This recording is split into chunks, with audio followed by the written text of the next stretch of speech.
Біз барлығымыз жалпы Алланың рахымымен өмір сүреміз осы өмірде. Бүкіл нәрсе Алланың рахымымен. Тіпті Алланың өзіне сенбейтін, дінсіз де Алланың рахымымен өмір сүреді дейді.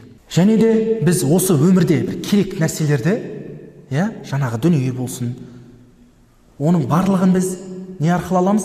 Алла тағаланың рахымымен аламыз дейді. Ал мүмін адам болатын болса, енді қараңыздар, бұл жерде не мәселе шығады? Енді мүмін адам және де дінсіз адам. Екеуі де Алла тағаланың рахымында екен. Ал бірақ та мүмін адамның дәрежесіне жоғары ғой енді. Ал сонда мүмін сонда дінсіз адаммен бірдей алады ма? Жоқ, бұл жерде имам Шағрауи айтады. Ал мүмін адам осы дүниенің нығметтерін Алланың рахымымен алады, және де Алла тағала сол адам мүмін болғаны үшін оған не қосып береді дейді? Әл-барака, берекет деген нәрсені қосып береді дейді.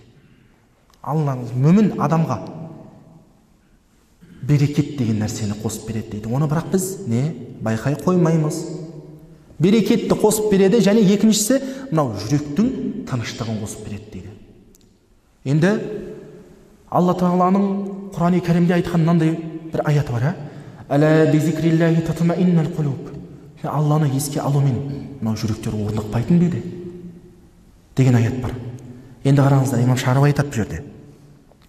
Ең абзалы дейді осы өмірде мұсылман адам үшін Алла тағаланың сол мүмін адамға беріп қойған жүрегінің тыныштығы, оның ең абзалы ол мұсылман адамның ертеңгі қияметтегі жағдайына, мынау жүрегі орныққан кездегі оның жағдайы міне сол дейді. Ең абзалы жүрегінің тыныштығы сол дейді. Алла субхана ва тағала Құран-ы Кәрімде айтады: Аллазина иза асабатхум мусибатун қалу инна лиллахи ва инна илайхи раджиун. Мүміндер туралы айтып жатыр Алла субхана ва тағала. Егерде оларға бір қиындық келетін болса дейді, олар не айтады дейді? Расында біз Алладанбыз және де Аллаға қайтушымыз дейді. Енді олар кімдер? Улаика алейхим салаватун мир раббихим ва рахма ва улаика хумул мухтадун дейді. Міне солар Алланың салауаты болған мүміндер дейді. Және де Алланың рахмы төгілген мүміндер дейді. Міне солар нағыз тура жолдағылар дейді. Енді Алла тағаланың салауаты мүміндерге ол не арқылы жүзеге асады? Фассалату миналлахи атаур рахма вал барака. Алла тағаланың салауаты мүмін адам үшін ол Алланың рахымымен бір берекеті екен, бір кез келген істе. Вассалату минал малаика, истихфар. Періштелерден келетін салауат бізге. Ол не? Истихфар. Сен үшін кешірім тілеп отыру періштенің.